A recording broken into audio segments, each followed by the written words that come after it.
Hi, it's me again. So I hope you all enjoyed watching my approach to this scenario. I just wanted to explain why I chose this because I know it probably wasn't the typical choosing, but when I first saw the scenario, I went with my first idea that I wanted to do something that was centered around allowing him to participate in activities, because at this stage of development, especially in later school age years, almost approaching adolescence, they are becoming more focused on their energy on direct or subdue topics. So this is when they start participating in sports and they start having close relationships with their peers. So I felt those two were major things that I wanted to contribute, especially since he had been experiencing fear and anxiety from not being able to be with his parents. So when I chose this approach, I wanted to be that peer support system that he had been lacking, while also providing him with something fun to almost distract him or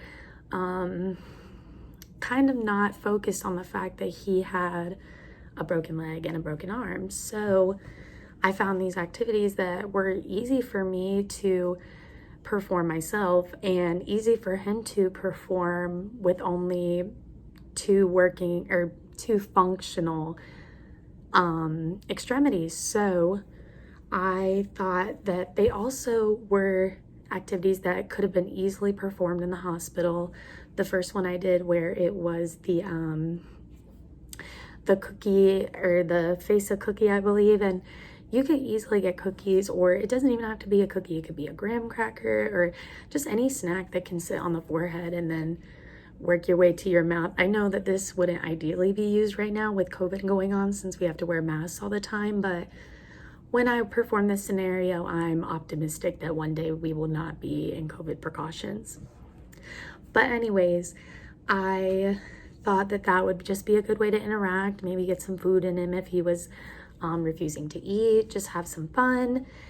And then moving towards the one where I was doing the straw pickup, he had told me that he really enjoyed that one. That was one of his favorites. And I think that that's because during this stage, they are having more advancement with their hand-eye coordination. And even though he had only one functional hand during this activity, it was something that he had to really focus all of his energy on. And I think that that's what he needed during this time, because he's in this stage of development.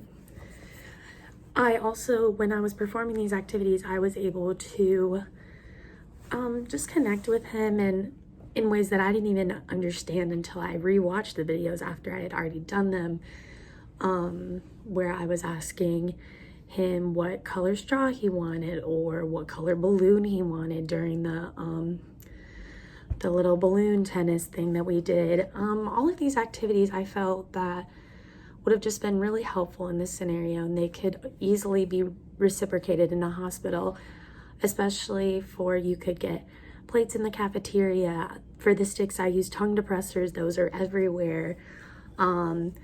With the balloon, I had originally wanted to use a rubber glove. However, when I kept trying to blow them up, they kept popping.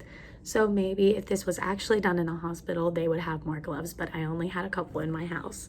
So I ended up just getting a balloon. And if for some reason that struggled with other people as well, I figure you could maybe get a balloon at some hospitals have gift shops. You could get one at a gift shop. Maybe they might have one lying around on a pediatric unit. I don't know, but that is something that they could easily find. And then the last activity that we did with the tissues, that's something that can easily be found in pretty much all hospitals' medical supplies. And each of these made my patient feel as if I made him feel as if he wasn't being limited because of his broken limbs. He was being empowered by the idea that he was still able to participate in activities with people who had all four functioning limbs. And I think that he enjoyed the idea of just someone wanting to spend time with him.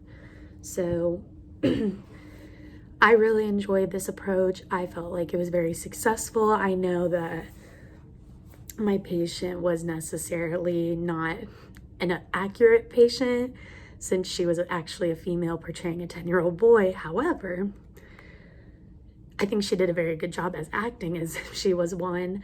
And I definitely enjoyed doing it. The last thing that I did, it was kind of a last minute decision. I initially wanted to do just the minute to win it as my activity, but then as I was doing this scenario and I was filling out a goal-oriented board, I felt that a goal for this person would be to phone a friend. They wanted to communicate with their peers, and when I was doing this approach with my patient today, they responded very well. They enjoyed talking to their cousin. They were so excited to tell them that the hospital was not scary and that they were actually enjoying themselves. And I felt that this was definitely a positive note for this patient. They were able to talk to someone that was in their same stages of development, that was enjoyed in what they were doing. And I just felt like this was something that helped our patient mentally, and it also helped me recognize their development, their language development. I could watch how this person interacted with others, maybe not face to face, but I could see how they communicated. It just had me be able to see a lot of different language and communication skills. So again, thank you guys for this opportunity. I hope you guys enjoyed it, watching it as much as I did performing it. And yeah, thanks again. Bye.